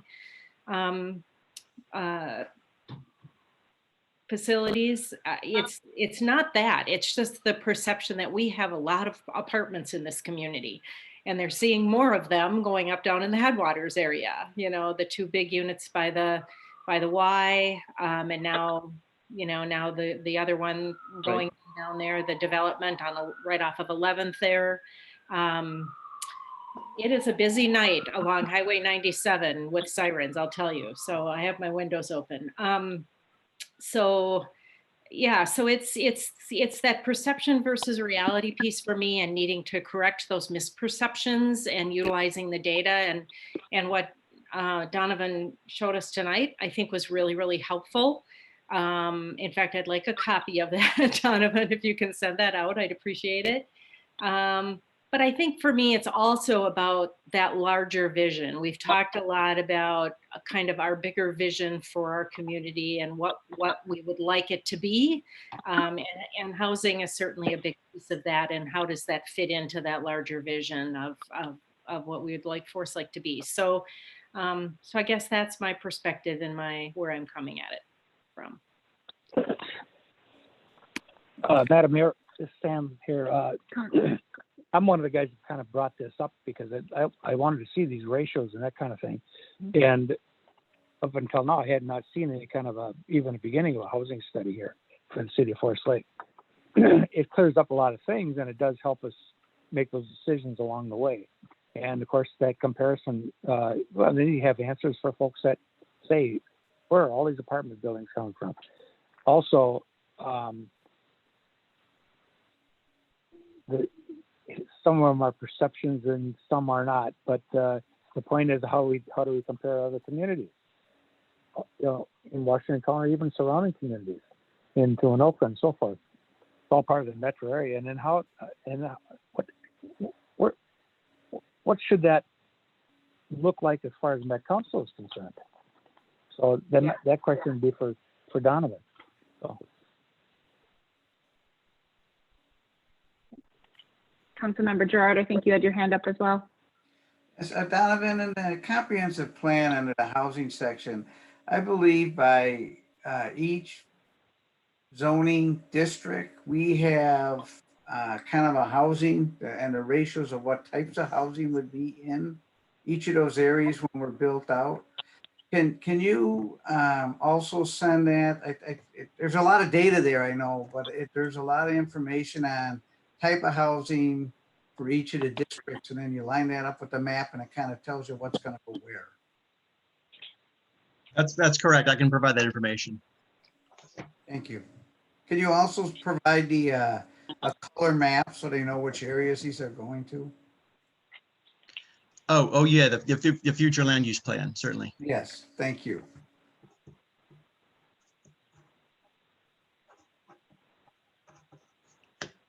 Other comments, input points of what you hear out there and what we'd like to include in a study? One of the things we haven't talked about, but I'm always interested in is I think there's been some market shift in home ownership or choosing to rent versus own. And I think there's some shift that happens in younger demographics, but I also think that there's a shift that's happened in older demographics where maybe people are renting longer and also renting earlier in life than maybe what we saw 20 years ago. And so that certainly impacts the mix. You know, if there's anything out there that could help us kind of, you know, 10-year projections on what that looks like or current trends, I think would also be a helpful data point. Okay. Councilmember Byström. Yeah, I think that's really a good point. You know, it's important to really understand that demographic shift. I mean, a lot of the data, you know, we studied in our demographic data we studied when we were doing community health needs assessments, indicated that we were going to see a steady shift in age until about the year 2035. And are there considerations there that impact our decisions over the course of the next, you know, several years? And once we hit 2035, we were going to shift back again, you know, to a younger demographic in the state of Minnesota anyway. So, you know, just kind of aligning some of that demographic data with decision making, I think isn't a bad idea either. Okay. And if I could just add a couple things. It does seem that there's some piece of this that is regional, to echo Administrator Casey's point, that in my conversations with the housing developer, you know, apartment developers, affordability in the metro, in the metros are really driving people outward, you know, like they did in other generations. And so that there's a real need for more affordable rental housing. And also, yes, I think the success of the Lighthouse Lofts project shows that there is a shift in housing preference, and that I think the long stereotype of the renter being a more transitory person isn't always the person who's going to rent and who doesn't want to make a commitment to owning and it can afford to buy, but they're choosing not to. And finally, I think also what we're seeing with this, that disproportionate number of multiple family units in the last 4 years, is that land currently still is rather cheap in Forest Lake to build these. And as far as single family housing development goes, they're still working through a big inventory, a lot of bank owned land, that was result, in the aftermath of the Great Recession. There's still cheaper land elsewhere for single family homes. And so there's things that are real regional in nature that have produced the 76% of housing permits for multiple family in the last few years. And I don't know how much more of that demand, Forest Lake will be satisfying, but we'll see. And then also some of this is, I appreciate the ability to provide some more information for council. And in some cases there is, there's a lot of market questions that we can't answer. That's where you get the more technical, consultants who could do that. But I also found, because I've kind of noodled around with some housing studies, trying to forecast demand, and there's a lot of art to it.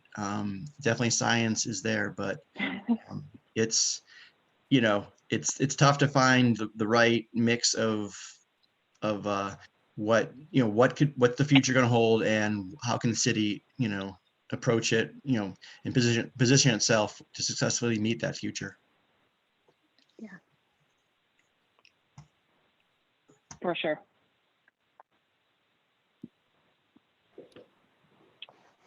Anything else, Patrick, Donovan, you need from council? Councilmember Byström, go ahead. Just a question. What does a housing study run? Comprehensive. I think that depends greatly on the parameters of that housing study. And that's, I think, why we're asking is what we want to study. I mean, you can get into a very long range housing study that soup to nuts. So we'll have to kind of go back and figure out, based on some of our conversations here, whether it's a housing study light, whether it's medium, whether it's big. We just have to we still have to figure that one out. I cannot even begin to tell you what it might cost. Donovan, you may have a better idea of that, but I don't. I don't. I realized it was going to take a bit of study to understand more, but I mean, I could expect, you know, $40,000-$50,000 would not be a, you know, unreasonable amount. I'd be interested in seeing what some of those drivers are, and maybe seeing, you know, kind of a high level, good, better, best menu of options, just to gauge council's appetite for spend, and also what we're getting for incremental spend. I'd encourage bringing some of those preliminary numbers back, even if they're in a pretty rough state, just to do a gut check with us. Also, recognizing we started this conversation pre-pandemic, and we're going to have a lot of budget pressures coming up, and we're going to choose where we're going to make those incremental investments carefully. We sure will. We'll try and give you scope ranges and what that might cost. We'll probably look at. And frankly, if there is also a reason that now is not the time to do some study. I mean, if there's just economic changes, you think about some of those studies that were done pre-Great Recession, you know, there's this economic event that's so monumental that it really makes it, you know, it skews those results. Let's take that into consideration as well. I don't know if that means you push harder on a study, or if that means that the data is that much less reliable or predictable. Certainly we're in a situation where, you know, it's tough to see next week, much less make recommendations for a long term. Yeah, and I really agree on, we don't know, I mean, not to keep saying COVID-19, but we don't know how the economy on this is going to bounce back, and what impacts there are going to be, and what that means when you and I and all of you talk about the budget in September, October, and November. Right. We don't know what the state's going to do with shared revenues. We don't know any of that yet. So, you know, there may be things that have to be put on the shelf, but it's all kind of just up in the air until we figure out what the economy, what the world's going to look like in 6 months from now. Right.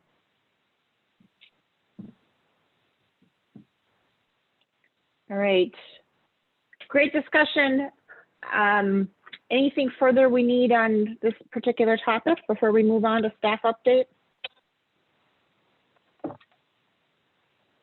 Not seeing any. Let's move on to staff updates. We've got kind of a full house this evening. So let's start with Chief Peterson, and then we'll move on to Chief Newman, if that makes sense. Good. Mayor and City Council members, this is Rick Peterson, Chief of Police. Can you hear me? A little bit. I can. Excellent. Yes, we can. A little bit more. Well, good evening. I have a few items for you tonight. The police department's call load has slowly increased from 10 to 15 calls for service a day when the stay-at-home order was first mandated by the governor, to approximately 25 to 30 calls for service a day now. Historically, we average 50 to 60 calls a day, and I'm assuming the slow increase in calls is due to anxiety and the stresses people are observing with the continued mandate of stay-at-home. And of course, the slowly easing of restrictions, where we're observing an increase in traffic on our roadways, which I'm sure you've noticed as well. Calls for service regarding potential violations of the governor's executive order to stay at home has decreased. The police department still has the stance of educating our citizens and businesses and we have had very few complaints of any businesses attempting to open in violation of the executive order. The speed trailer has been out on the city roads for the past couple of weeks now. We are starting to receive a few requests to have the speed trailer set up in certain areas of the city. And once again, please email or call the police department with your requests, and we will get you on a waiting list and get the speed trailer out to that location as soon as we can. Lastly, and unfortunately, due to the COVID-19 pandemic, we have had to make the difficult choice of canceling this year's Forest Lake Safety Camp. It was originally scheduled for June 9th and 10th, but due to the commitment and the many logistics that go into planning this event and the unknown future with this pandemic and when it will end, we have decided to cancel the Forest Lake Safety Camp, and we've notified our donors, our local newspapers, and posted this on our website as well. That's all I have for you, unless you have questions for me. Thank you, Chief. Hey, Rick, Any questions? Yeah, if you don't mind, I have a question. This is Sam. Chief, have you seen an uptick in speeding? I mean, we hear about 100-mile-an-hour tickets on the freeway and that kind of thing, but I'm hearing from people about it seems like the speed is going up all the time. That's the biggest complaint that I hear all the time. The latest one is off of North Shore Drive, and so have you seen an uptick in that? And have there been more stops for that kind of thing, or what's going on there? Yep, actually, there has been an increase in complaints for speeding, and also for people running stop signs and stop lights. And I honestly think it has to do with many people are at home right now. They're not away at businesses, so they're observing cars on their roadways when maybe they haven't. And once again, it's that perception thing that you were talking about, where a lot of times people think that cars are speeding. We go out there, we might have the speed trailer, we might sit there stationary in our patrol vehicles and run radar, and we don't observe people, going 10, 15, 20, or 30 miles per hour over the speed limit like we're being told. But if we do catch people, going over the speed limit, we will stop and we'll educate them. And if a ticket is warranted, we will issue a citation. But I really believe a lot of it is perception. And I'm definitely not saying that, people shouldn't be calling. They should. You just never know when there is somebody that's speeding and how fast they are going.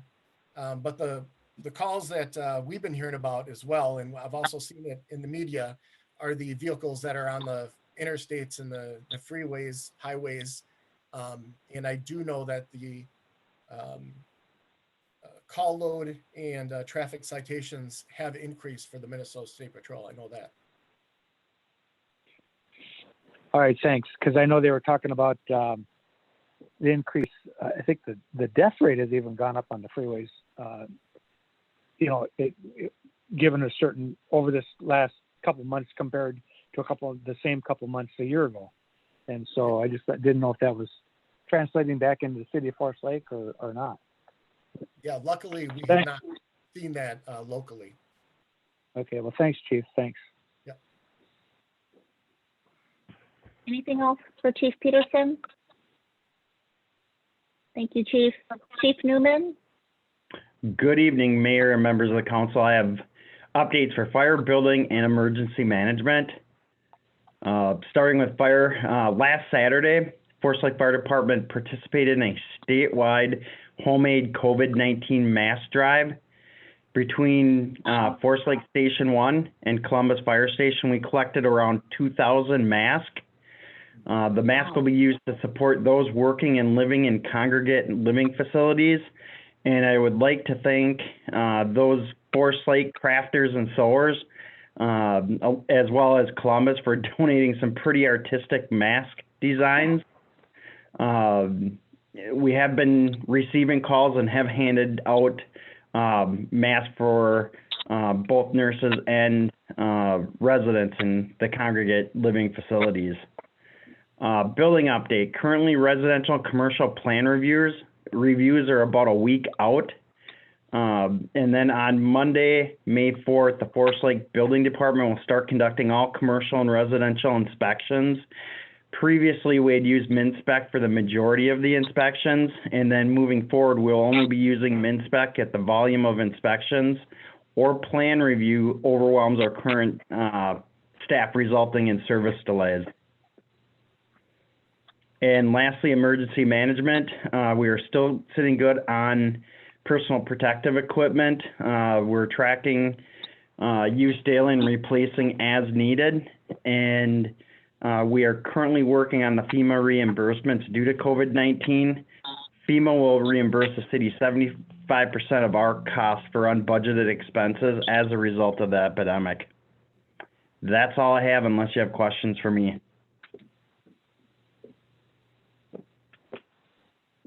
Chief, where are we on building permit volume, just high level compared to last year at this time? Are we seeing activity, or are we expecting a slower summer, or at least seeing a slower start to the summer? Well, our first quarter is equal to the last couple of years, 18 and 19. We are starting, though, in April to see a slowdown, and we are actually working on a report which should be done tomorrow that will provide us kind of a glimpse into where we have been over the last 3 years and where we are this year. But overall, we are seeing a slowdown, and hopefully when things start to open up, I'm hoping that we get an influx of requests and plan reviews, but it's still too early to see if this is going to basically result in less permits and less building in Forest Lake. Okay. Very good. Any other questions for Chief Newman? Hearing none, let's go to Patrick, and then let's go Dan after Patrick. Yeah, just two quick things. First is I would like to congratulate the chief and Corey of the building inspector. They've been doing a great job putting that all back together and watching what we're doing. And now that we're going to do that on our own and eliminate mid-spec, at least for a while, that should help revenues. So I think the performance is going up there. I really appreciate that from both of those people. And the only other thing is that we're waiting for the governor's next announcement. We don't know, obviously y'all know it runs out on the 4th. And so we'll see if we're going to have all employees back to work or not back to work, or if we're going to stage them back in or not. It really just depends on what the requirements are and what he says. I'm sure that by Wednesday or Thursday, we'll probably know that and plan accordingly. So if it's a full back, then we will bring the employees back and eventually open up City Hall for business. We'll let you know as soon as we figure it out. Say, Patrick, can I chime in on, I recognize the governor's recommendation, but if we are having folks work from home and still able to be effective, and if we can have some greater distancing and still allow for some of that work from home, I would encourage us to have a very phased, scaled, safe approach, especially to the extent if you found areas that are working in this current environment, I'd support that. So. Yeah, I agree. And I have to praise all staff members on this one. They've done well. They've done great. We really haven't missed much beat. It's a little cumbersome sometimes, but the work's getting done. The communications are there. People come in once or twice a week if they can't do it from home. I'm in a couple times a week. Brenda's in to do some things. So we kind of are wandering in and out of the building anyways when we can't do something from home. So every single employee is doing a great job with distancing and doing their work from home. And it's really been nice to not have to worry about, messing things up or missing things. So I think we've done well as a staff. That's great.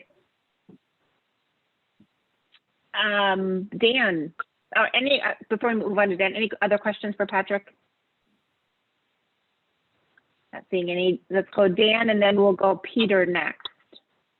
Mayor, members of council, I have an update on, there's been a couple of emails floating around about some airport grant funding as a result of the CARES Act. I have looked into that. I had a conversation last week with Silas, the airport engineer, asking him what's the requirement for being able to apply for those funds. I'm looking at it, you need to be a NIPIAS airport to qualify for the CARES Act funding, which Forest Lake Airport is not. So we do not qualify for that additional funding through the CARES Act. However, that act does change the local share if you have a NIPIAS funded project. And then as a result of that, there's the possibility that some of the money that MnDOT had earmarked for those projects could go back into the bucket. So I have sent an email to MnDOT just stating that if there's any additional grant funding that Forest Lake would be interested in pursuing that. It is a theoretical long shot though, but I am monitoring that additional grant funding, but wanted council to be aware that unfortunately, since we're not a NIPIAS airport, we do not qualify for that additional grant funding that was released as a result of the CARES Act. Thank you for clarifying that. Dan, any other questions for Dan? Not seeing any. Peter, and then we'll pick up, is Jamie still on? If Jamie is still on, we'll pick up Jamie. If she is not, we'll go to Karen. Peter? Your Honor, Counsel, I don't have any report for you this evening, but I'm happy to take questions if you have any for me. Any questions for Peter this evening? Not seeing any. Thank you. Jamie, are you on? I'm here. I don't have any updates. If there's any questions, happy to answer them for you at this time. Anything else for Jamie this evening? Not seeing any. We'll go Karen, and then after Karen, we'll go Ryan. Mayor and council members, I just wanted to go over some of the stuff I mentioned at the last update. The big one was the weekly email that I send out. So I don't know if people heard from the last meeting, but it seems like there was about 20 or so more people that signed up for it. So you just need to go to our website, scroll down to where it says online services, and then you click on the button that says stay connected. You put in your email address and your name, and you can get signed up. You need to make sure you push on the subscribed button in order to receive the weekly emails. But those emails contain a lot of good information, a lot of currently, of course, the COVID information, but then there's other information. The key points right in there right now are the senior center, Castlewood Golf Course. There's information all about Castlewood, the compost site that the city has, what its hours are, and a couple of other bits of information. So I just wanted to highlight that again. And then also in that email is the live stream link for all of these remote meetings that we're holding. So not just for the council meetings, but it's the link to everything when there's the meetings, if anybody wants to watch those. So that link is also provided within that email. I think that's all the updates that I have. Thank you. Anything for Karen this evening? All right. We'll go to Ryan and then Donovan after Ryan. Mayor, City Council, just a few updates with the water meter replacement project that you previously awarded. We're kind of just sitting and waiting before obviously the contractor would be entering homes. So with that, we'll execute just, for contract policy, we'll execute a change order that will change the completion date for the contractor once we know more from what the governor releases here in the future. Also with the local street project, our bids were very favorable. We have been working with Public Works and identifying some additional sections to add to that project that will stay within the allocated budget. So therefore, that we would be bringing forward a future change order for that project too. But all the funding for that project will stay within what's already been allocated in the CIP. The last bid opening that we have scheduled is May 8th, which is the seal coat and crack filling project. So that'll be our last one that we'll have this year. And then just with construction being said, spring load restrictions were moved Monday, April 13th. So obviously you're seeing a lot more construction equipment running around town now. And May 4th, the Scandia bituminous plant opens. So it'll be coming from that direction too, because otherwise they're coming down from St. Paul or Blaine right now, or bituminous roadways in Columbus. So things are really starting to open up on the construction side of things, and things are starting to move forward. With that, I'll just open up with any questions. Any questions for Ryan this evening? Seeing none, thank you, Ryan. We will go to Sandy next. The only thing that I have to add today is we are full force into audit. And so the audit is going fine. I don't anticipate it going any further than what it was originally planned. They were in full force, so nothing changed as far as being able to do the audit in the way that we are. And I think it'll go fine. And unless there's any questions for me, that's all I have. Any questions for Sandy? All right, good luck with social distancing audit. I think I've touched all staff or updates. Have I missed anybody? I could. Oh, Donovan, yes. Yeah, just a few things. Yeah, I'll echo what Pat said, that I've had to come in a couple times, actually this past week, and what drives me is the fence inspections and chicken coop inspections. There is kind of a run on domesticated chicken coop keeping. So I've been doing those and processing those with Aaron Reed in building. Also that because the city did complete their comprehensive plan successfully, we're due to get the second part of a $32,000 Met Council grant. So we'll look to be receiving that next month or so. And then also we are moving forward with public hearings at the May 13th Planning Commission meeting.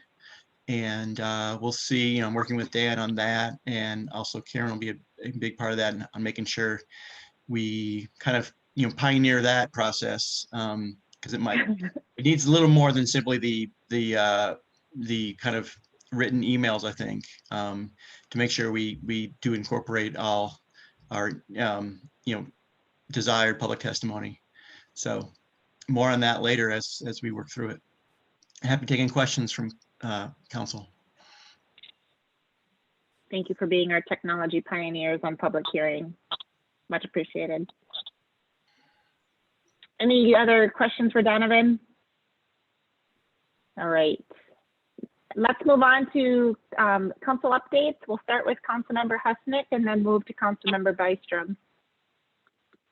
Thank you, Madam Mayor. I really don't have anything new to report except that the airport funding that Dan was talking about. Dan and I were in that conversation together just to kind of get it straightened out and get it figured out and all that. And I know he's been working with Silas and all that. So, and he explained it very well. I'm just not going to beat a dead horse here. So that's all I have for you tonight. Thanks. Very good. Thank you. Councilmember Byström, and we'll pick up Councilmember Munson afterwards. Yeah, I attended the Parks, Trails, and Lakes Commission meeting, had a great discussion on the Fenway Agreement. I think we're getting really close to having a finished product there, a little bit more fine tuning that needs to happen. I think that was kind of the biggest piece, other than a lot of the things that we've covered here tonight, Arts in the Park in particular. I have been keeping in touch with the Senior Center. I did hear from Sharon that they have made a decision to close through the entire month of May. So Karen and Dan, if we can get the word out on that, that would be great. And they're going to, I'm going to try to get them connected with some folks in public health to have a conversation with them about potentially coming back in June with some limitations if it feels safe to do that. But of course, they're pretty conservative in monitoring things very closely week by week. Also attended the YMCA meeting. It's interesting. That's a fairly large group, and we are certainly doing business in a different way these days. They've really had to pivot, as you well know, their focus with the shutdown. They're focused on childcare, food distribution, senior outreach, and their youth intervention services. Just kind of an interesting couple of stats with them. They've connected with nearly 1,500 seniors by phone for the second time. It's pretty exhausting work that they're doing, but they are really very intentional about staying connected with seniors in the communities that support the Forest Lake Y. They're seeing a growing need for meals. I'm not sure if you're aware or not, but they were doing bag lunches for a while. They added a hot meal option. April 14th, for example, 600 meals were distributed around the Twin Cities area just in a 2-hour period of time. So the demand is considerable there. They're also closely monitoring the governor's recommendations, considering consumer behaviors, and of course, health and safety is front and center as the governor relaxes restrictions. So there will be more on that coming. And then I just want to say on a personal note, my husband and I golfed Castlewood on Sunday for the first time this year. And I had an opportunity to meet Zach, and boy, oh boy, have we hit the jackpot. That's all I can say about that. I think it's a great organization to manage. He just said he loves Forest Lake. He said it's just so fun here. People are so nice. It's such a peaceful course, and they are really enjoying themselves here. And speaking of chickens, I've had ongoing communication about roosters, and I just wanted to let you know. And that's all I've got. Thank you, Councilmember Byström. And my headphones just died, so excuse my mic going through my phone here to the last part of the meeting. Councilmember Munson. Yep, just one update. I attended the FLA, the Athletic Association meeting last week via Zoom. As you can imagine, we have a lot of disappointed youth in our community as well as disappointed coaches. But I have to give a shout out to Al Helge because he did an amazing job handling a meeting that was disappointing for many folks, and he kept it positive. And I just also have to commend him on supporting the safety of our youth in the community, because not only does that protect our families, but also our community as a whole. So just really wanted to give a shout out to Al to just following the right things. So thank you, Al. Excellent. Thank you. And Councilmember Gerard. I attended the Watershed District meeting last Thursday. There is going to be an increase of curly leaf likely in the Forest Lake area. This is based on what they're seeing in other lakes a little bit farther south in Minnesota, but in general, it's going to be up, and it's just kind of the way spring has happened. So they have budgeted more money to try to get it under control. And then they will be trying part 2 of the carp removal on Shield Lake this summer. Last year they did it first time, didn't go so well. They're hoping for better results this year. They got a little different game plan going. And lastly, they have the agreement to us tonight, which we pulled. So it really was all of that was significant at that meeting. Very good. Thank you.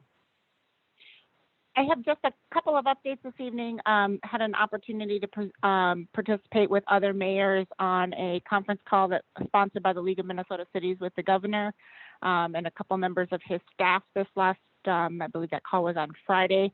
It was a good update. Of course, nobody has a crystal ball.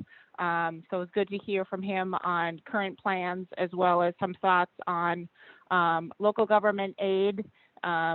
Certainly we have some dependencies on local government aid, and there are no immediate plans for that to be impacted, but certainly we're entering into a time of some economic uncertainty. And so it's a topic on everybody's mind. Also, as you know, this is a bonding year, and so the governor expressed support for a very robust bonding bill and expressed support for a robust bill that is part of the economic engine, and that we should, this is an opportunity for us to keep projects going and keep some of those economic projects moving along. So that was good to hear. Of course, that is a political process, and that will, happen here in the legislature over the next month or so, and we'll see where that ends up.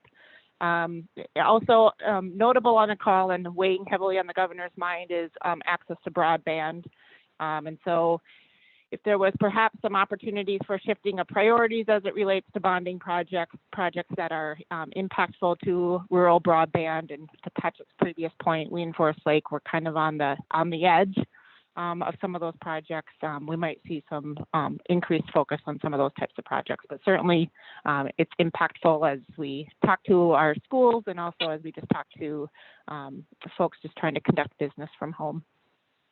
The EDA had a workshop session this evening, and we heard a number of ideas that staff had brought forward on some areas of project interest for the city's EDA.